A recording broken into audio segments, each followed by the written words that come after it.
feel overwhelmed and frustrated when communicating with your alcoholic loved one? Do you have trouble knowing where you stop and your alcoholic loved one starts? If so, you have come to the right place, because today we're going to be working on step 5, the step of self-empowerment, where we learn to know ourselves better. And in doing that, just show up in a healthier way for our alcoholic loved one and or friend. Now, before we work step 5 today, we are going to just review where we've been. Step 1, we admitted we were powerless, not necessarily over alcohol, like the AA 12 steps say, but as adult children of alcoholics, we are powerless over my mom's alcoholic behavior or my dad's alcoholic behavior, and that my life has become unmanageable in that particular area. And if you've been there, you know it feels unmanageable. Step 2, we came to believe that a power greater than ourselves could restore us to sanity. What good news! Who doesn't want sanity when we're trying to deal with our alcoholic loved one? In step 3, we made a decision to turn our lives and our will over to the care of God as we understood Him. And that's also such a freeing step, because now we know we're not doing this alone. God is there to help us. Oh, wow, that's good news too. In step 4, we made a fearless moral inventory. And we wrote down and looked at our character defects, the things perhaps that we've done wrong in life, and also our assets, because we have done things right as well in order to get a balanced view of ourselves. So today, in step 5, we are going to admit to God, to ourselves, and to another human being the exact nature of our wrongs. Now, sometimes this causes a little bit of consternation on the recovery journey, because we're not really sure who we're going to talk to. Who are we going to share our innermost secrets with? Maybe things we've been hiding for a while, or we haven't wanted to admit ourselves. Well, that can be anybody, from a trusted friend to an Al-Anon sponsor, a pastor, a priest, a counselor. That person's job is just really to be there to listen. But chances are they're going to be kind and they're going to be loving. And they're going to point out our strengths as we tell them our weaknesses. Usually that's what happens. So it ends up being such a freeing experience, because we have set ourselves free from those secrets. And we all know the secrets, especially that kind of secret, isn't good for us, emotionally, physically, or spiritually.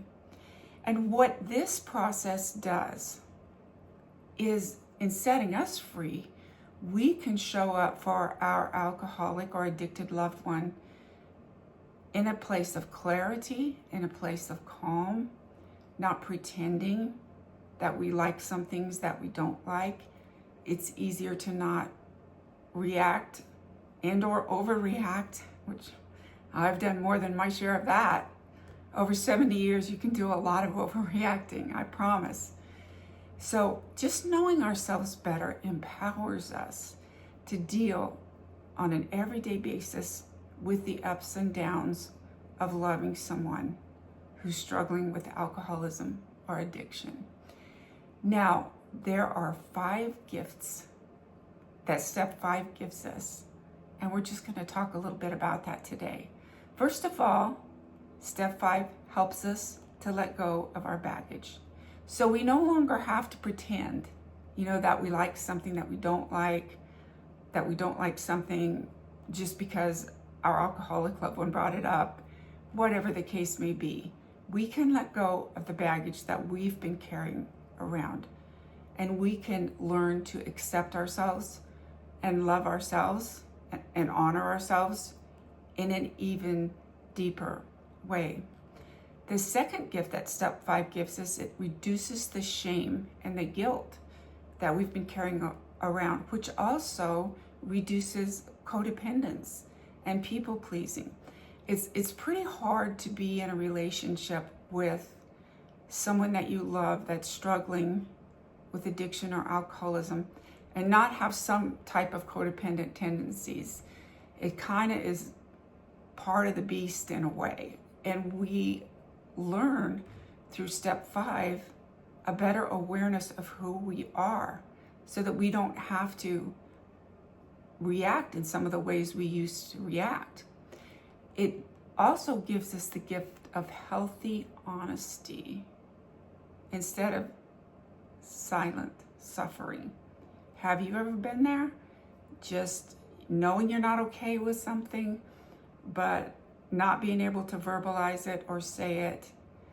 Well, welcome to healthy honesty.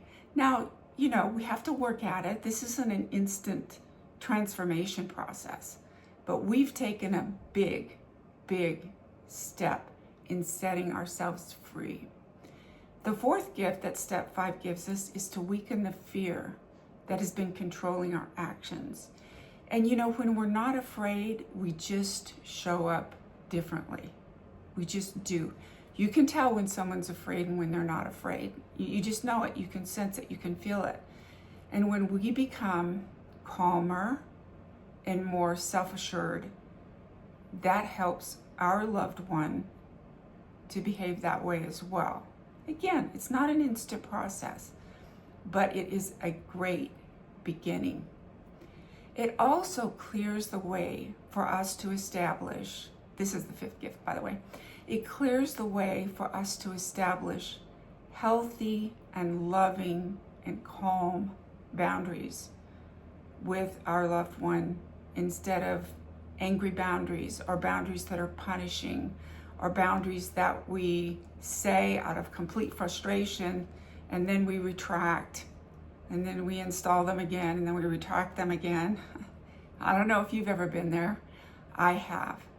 So step 5 is a huge step in the process of self-empowerment and just being at peace with ourselves, knowing who we are, accepting that we are a work in progress.